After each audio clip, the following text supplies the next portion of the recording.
Well, gentlemen, it has been nearly 2 years since we have been to a live in-person convention, and here we are at Historicon 2021. I am sure this is going to be a supersized recap because there is a lot to talk about, a ton of games that we want to cover, impressions of the venue, of the attendance. And you know what, to get this started, Tony, why don't you and I each maybe mention one of our favorite games that we saw this weekend? Why don't you kick us off? Well, there was a game that was completely unique. I'd never seen anything like it before.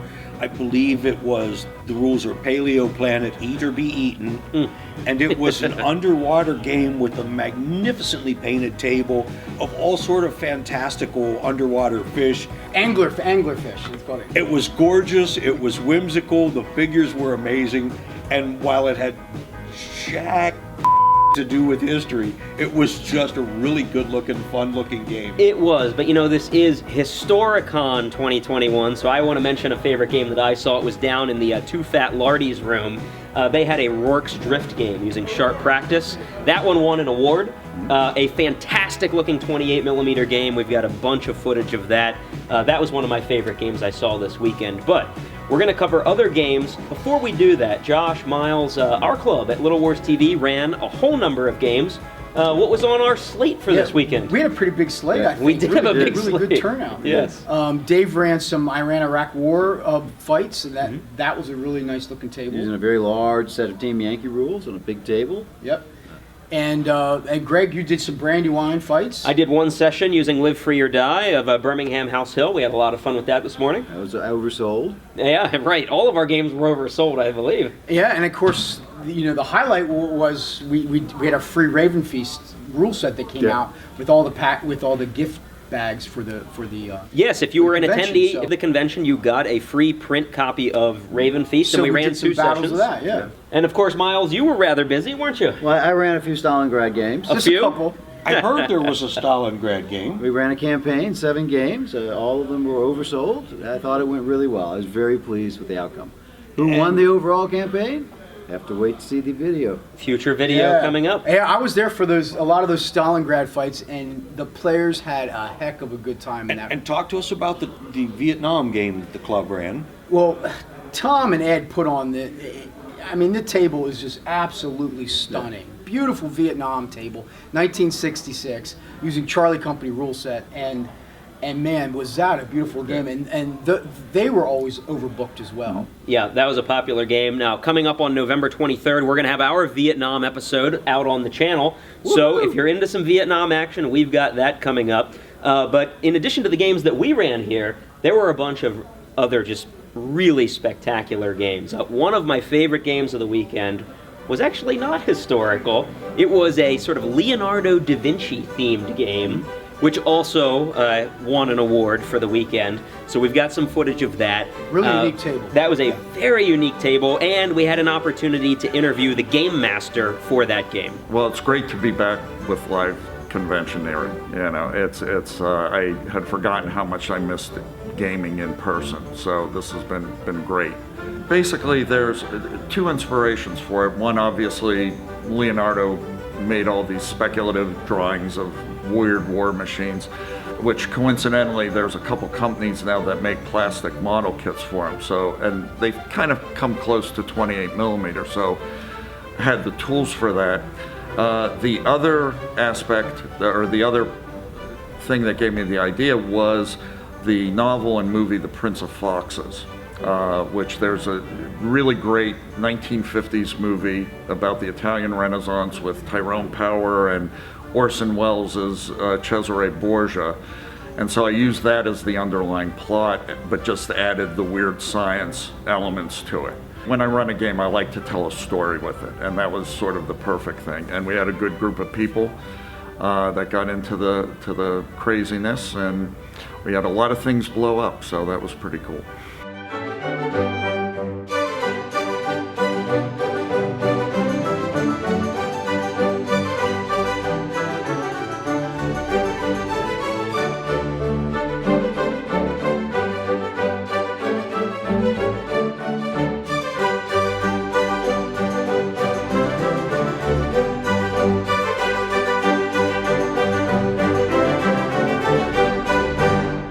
There was a Battle of the Five Armies game put on with a Lonely Mountain in the backdrop. Absolutely beautiful table. There was, near where we were gaming, a beautiful game using Brazen Chariots rules, a scenario from Operation Torch where the British and the Germans are fighting over control of an airfield. Yeah, that was really cool. He had airplanes all lined up in parked the on the tarmac. It was really a huge cool. table. It was really nicely done. And there are a lot of 28mm samurai games. Draws are beautiful miniatures. I think there was one that was a 20-foot table that was just Absolutely. fabulous. Yeah. Epic. That was a huge game. Epic looking table. So in addition to a bunch of samurai games, I was actually struck by the number of colonial games. I guess there's a popular theme happening here, because I mentioned Rourke's Drift at the beginning of the episode, but there was a Sudan game. There were multiple 28mm colonial games happening that we've got footage of. So why don't we just kind of open this up for discussion of how everybody's experience was at Historicon. First time back in 2 years. We're at the Valley Forge Casino Resort as a venue. I'm going to be honest, not my favorite venue for a convention. Attendance here actually was very strong, more than I expected, but it didn't feel like there were that many people here because it's so chopped up and spaced out, and there's a lot of walking you got to do to get around this venue. And I would agree with you there. And if there were 5,000 people here, you still wouldn't know it. Right. Because of the amount of distance you have to travel. And games are scattered all about. The vendors are at one end, and there are games downstairs. And I said it earlier, it is a warren. And for an old fat guy with some spinal injuries, that walking back and forth several times a day for several days is pretty much torture. Now at dinner tonight, Miles did mention an upshot of the chopped up venue. Well, I think the one thing, masks were required for Right. things, and I agree with that decision. That wasn't very popular, but I think it was the right decision. That impacted communication. Because we were all spread out, we didn't have the din of a large room. And that actually made communication, feasible with wearing masks. There was a little more social distancing involved. As a GM running a fairly complicated game, I actually didn't have a lot of communication issues. Yeah, we were in the Grand Ballroom, and typically in the main gaming area, it gets quite loud on Friday and Saturday. Yeah. Whereas it was really never really that loud in there. Maybe Friday night late it got a little loud, but not usually. But I'll be blunt. I wouldn't come back to this facility for another event. It was not a great venue. The venue, the food situation was awful. The food situation was non-existent at this venue. And, part of that is staffing, COVID-related. The pub down here where we ate before, the pub was serving alcohol, but they didn't have staff to have a kitchen. Yeah. The facility really struggled to meet the needs of HMGS. And that's not an HMGS issue, it's an issue with the facility. And a COVID issue. And before any of you comment about the lack of masks, we are outside of the area under the HMGS auspices where masks are required. Yep. Already today somebody commented on a post we had on Instagram about not wearing a mask when we're in a private room interviewing somebody. Look, most people I thought at the games were very respectful of the mask policy. Everyone had a mask on. Which was nice. We do have a number of interviews coming up for you guys that Tony mentioned. We were able to interview John Hollier, the new president of HMGS. We were able to interview Joby Miller, the convention director here for Historicon. We also interviewed two guys on the HMGS Next Gen board. All of those interviews we are going to have coming up later on the channel. They're very expansive. There's some great information about the convention slate coming up in 2022. The other crazy brained idea that I have, which I floated to a few people, no, actually I can't talk about that. I got to talk to some other people before I talk about that. So you might want to cut that piece out. And those interviews were done, as Tony said, in the private room without masks because, we wanted them to be able to give a good interview so that you guys could hear everything that they had to say. We got to go down to the flea market. We sold a bunch of stuff at the flea market. Yeah. The vendor hall, I gotta say, I was a little bit skeptical coming into this about how many vendors were gonna be here. I was shocked at the number of vendors who made the trip. It was fairly full at the vendor hall. Yeah, it was very well laid out. It was. I like the layout. It was. Yeah, the vendor hall was really good. A lot of choices, and it wasn't empty at all. My name is Chris Bennett with Phalanx Consortium. We have been in business since 2012 and been attending HMGS shows since Historicon of 2013. This show has been really good for us. We've had really strong sales during the course of the show. Attendance actually I think is stronger than they were expecting for this weekend. but also we've just had a lot of enthusiasm regarding purchases with the Blood and Valor line of miniatures that we've been doing along with our work with Firelock Games.